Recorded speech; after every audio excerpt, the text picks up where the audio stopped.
Happy birthday. Happy birthday, dude. Stop filming, John. It's a birthday gift. It's a birthday gift. Thank you for the birthday, but ask him to not be here for my What do you want for your birthday? I want you out of here. Wing sir, happy birthday. I'm gonna get so fat. I can't possibly eat this. You wanted a birthday gift, so I got you a birthday gift. Thank you.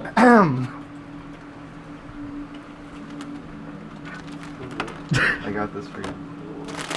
Is this like a collusion? Did you guys like all decide to buy Please it? try one. Thank you.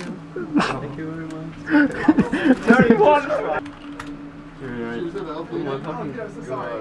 I bought you a bag of Doritos, dude. Thank you so much, Clock Brother. Links are your problem. Thank you. I love you, dude. Thank I you. did it of my own volition. you, It was okay. my idea first.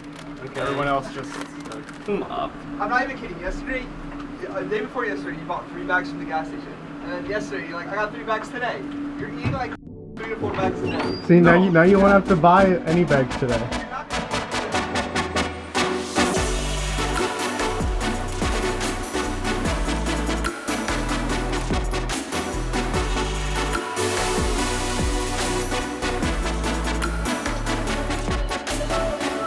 After I didn't get into the Overwatch League, I was obviously exploring all my options, and for me there was like a large chance that I was going to end up on the XL2 Academy team.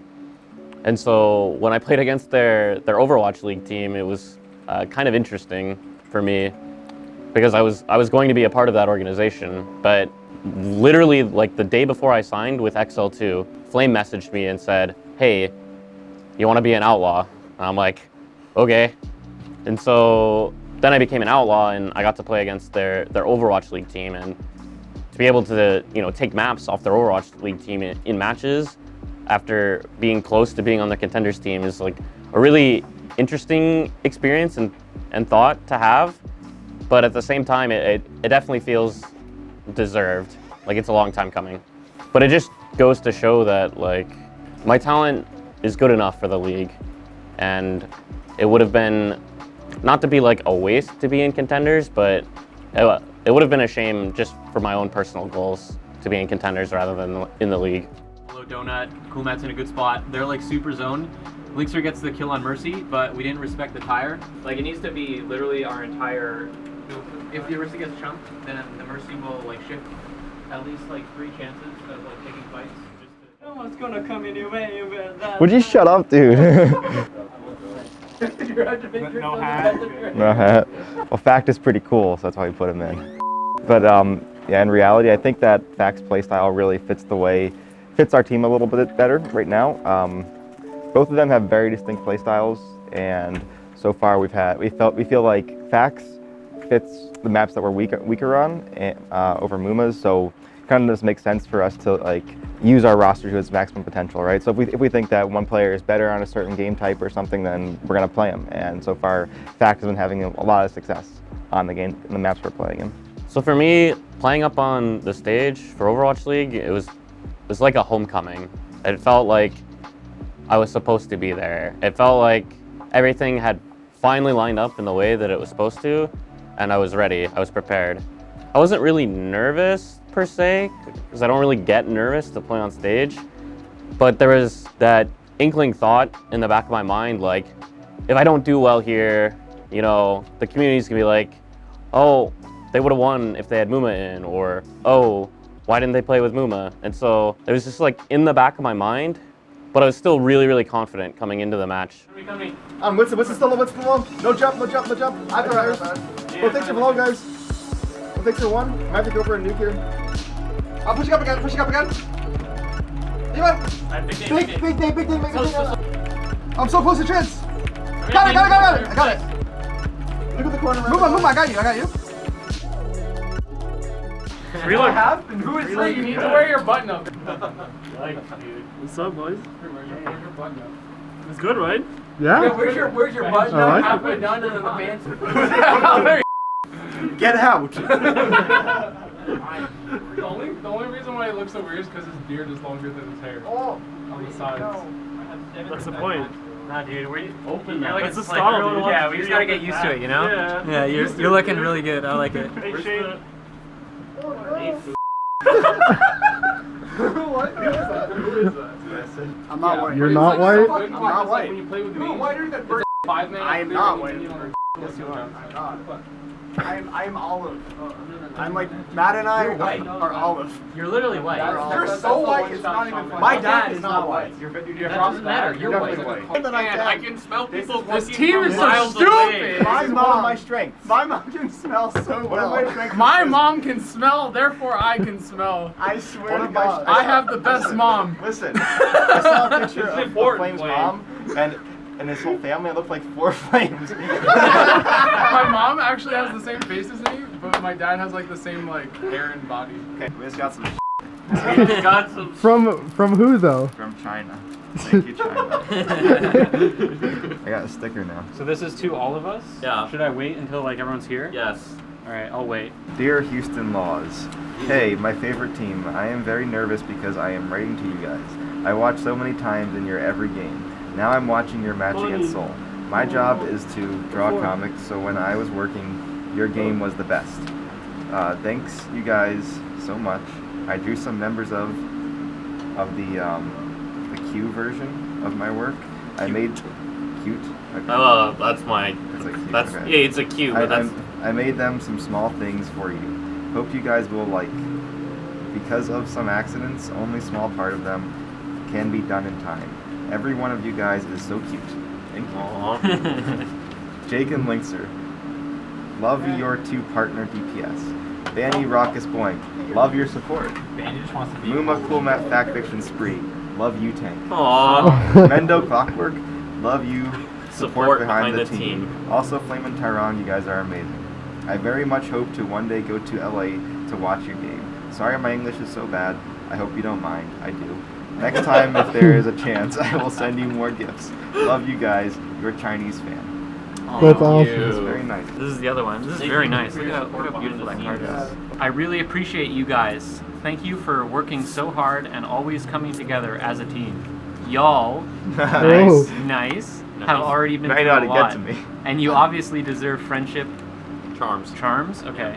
So there you go. Smiley face. XOXO Ariane? Is that her name? Oh, she linked her Discord and BNet. We should add her. Not guys. They each got their own keychains. Not everybody, actually.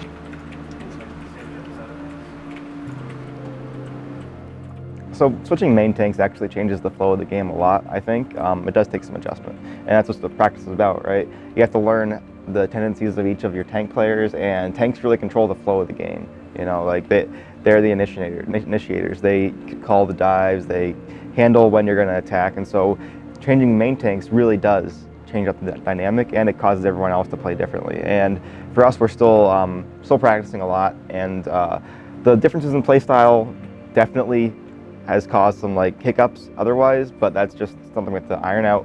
We've seen the potential that we have with like our tank players, and so we know that once we iron out these like basic teamwork issues that we have, we're going to be really strong.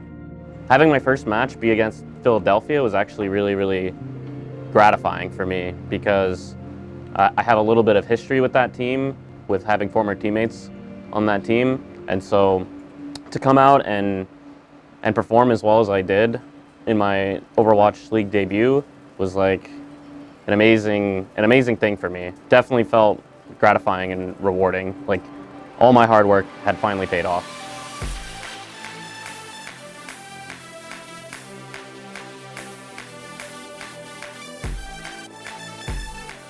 You excited? Just another day. Mr. Chang on 3. Who's Mr. Chang? Mr. Chang on 3. Don't worry about it. We'll tell you later. We'll tell you when we're on stage. When you're older. Okay, 3, 2, 1. Mr. Chang!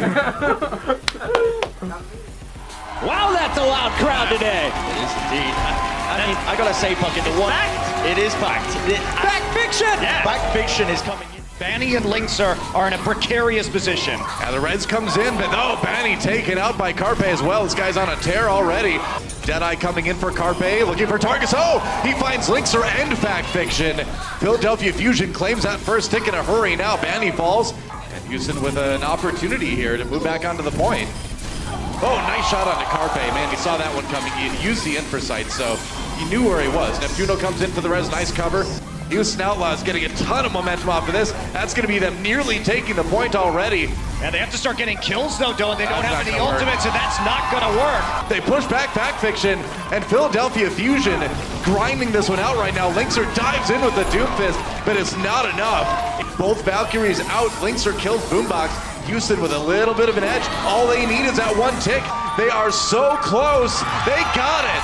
What a thrilling end. That was like the clowniest round of Overwatch. Nice. Let's go.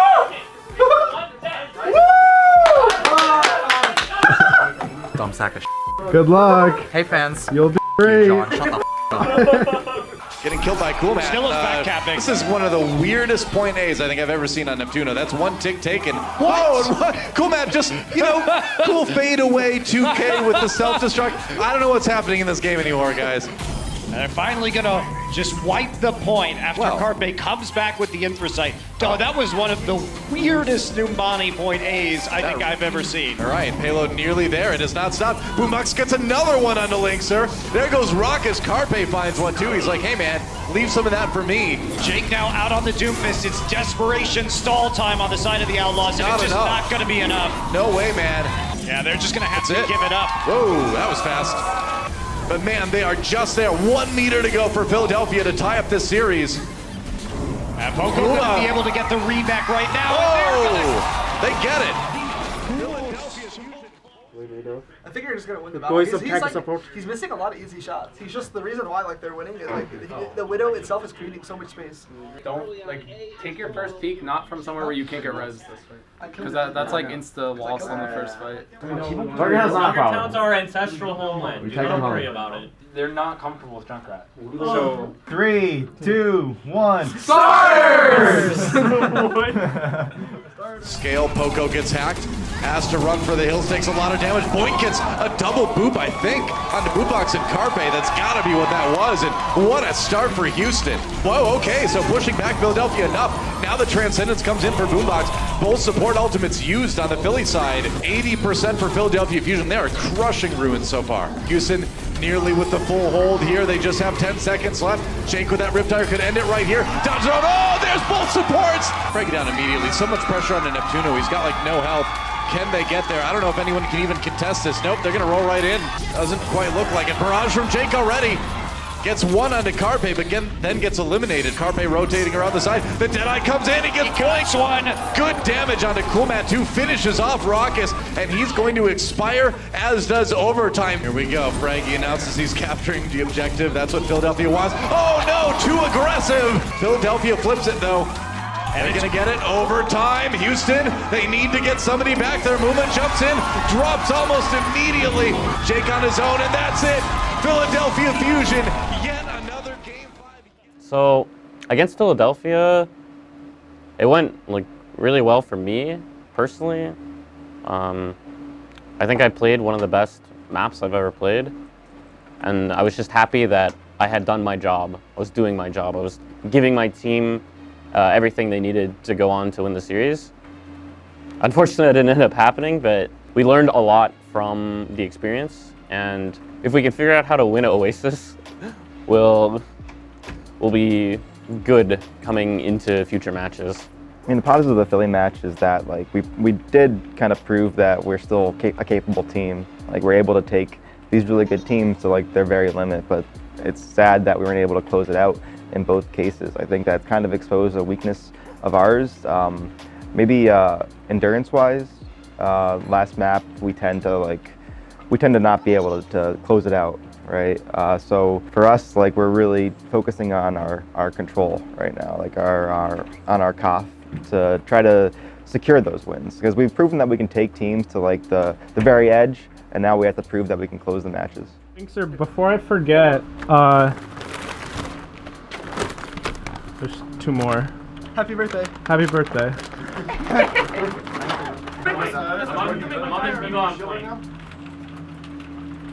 No,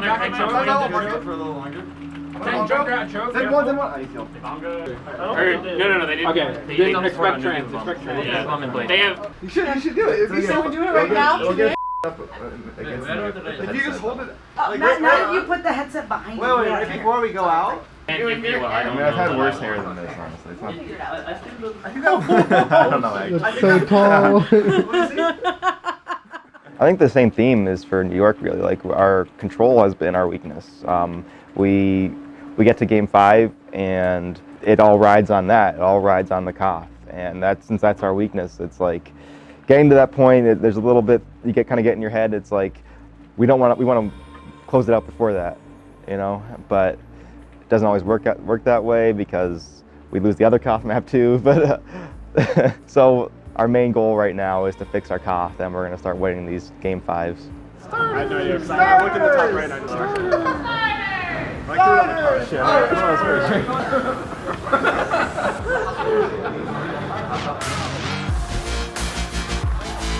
Sentence that comes out here from Raucous as they do res Jake back up. So you're at full strength here for Houston. It's a fight that Houston should win. Linkser wants to get a piece of this Transcendence right now, but he doesn't even get there. He's actually body blocked away from the Trans, and then he's taken down by Jonak from down range. Beautiful stuff. Jake is down. Dragonblade here, but it's through a Transcendence, and Libero takes him down immediately. 2 for Libero to finish it off. This is excellent for the Outlaws. They're way ahead in terms of time. The NYXL desperately throw themselves in. Had to be a quick bubble there from Janus to keep himself alive. Gonna be a blade after this though. Linkser steal this one away. Takes out Arc. Players get off the point there for NYXL. Linkser over the top, and Arc can't do anything but succumb. The Widowmaker indeed. The Outlaws, that's map 1. Pine is still playing Widowmaker. So he's looking for an angle. You can see him now. Transcendence won't save Jake if he gets a headshot here. Pine looking for that, and he's got Linkser. Not the opening that the Outlaws were hoping for now, and Raucous once again is felled. Pine gets 2 on the flanking attempt. I think we call that a job well done. If he's able to pick up that kill, maybe he takes out Arc. You don't see a Valkyrie come through. His pulse is big! It gets Jake stuck with it, and Raucous is taken down by the micro rockets. Linkser finally wins out against Pine. Huge shot onto the rip. Oh no! You can unravel them here. He's got 2. Lynx has been felled. Raucous is the 3rd! The big flake from Pine, and no one doesn't like him. Cool man, self-destruct on the point, and Jake's trying to stay alive, and at least gets rid of Janus, but there's still 4 players trying to cut through, and he's the last hope of the Outlaws. Lynx is going to try and walk up there, but he won't get there in time. Map 2, NYXL. Focusing at the free side, really. Bro, Jonak, just aim to the arc, okay? Target to the arc. So the Mercy doesn't constantly. I 100% should. So be aware. They can even run something stupid with a Lucio and take them. If I keep my 100% win rate, we beat Nixel. That's true. We could be the Nixel Slayer. Houston! It's worth it! Libero, it'll be a sound barrier used by Animo. It's gonna be a rip tire here from Jake. Oh, a big tire there.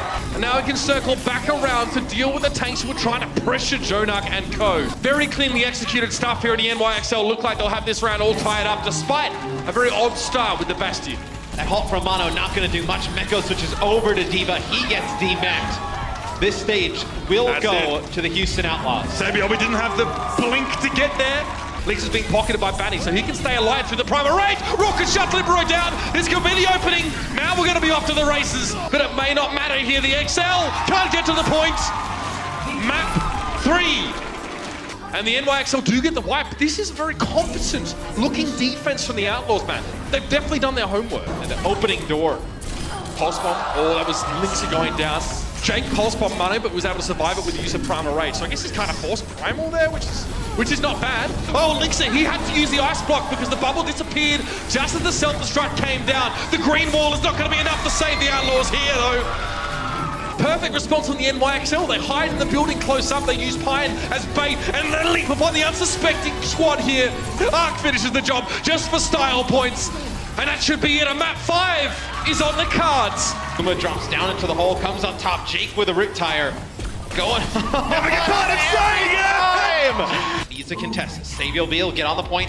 Jake with a rip tire. Pine's down. Tries to take to the skies, but sometimes automobiles are better than planes. First round. A lot of the firepower for New York is missing, and Houston control the point. This could be the last fight here, and YXL have got to throw themselves at it. An EMP would be massive. Jake needs to farm it up as quickly as possible. They're going to go straight now for the coalescence, but Muma can't stay alive.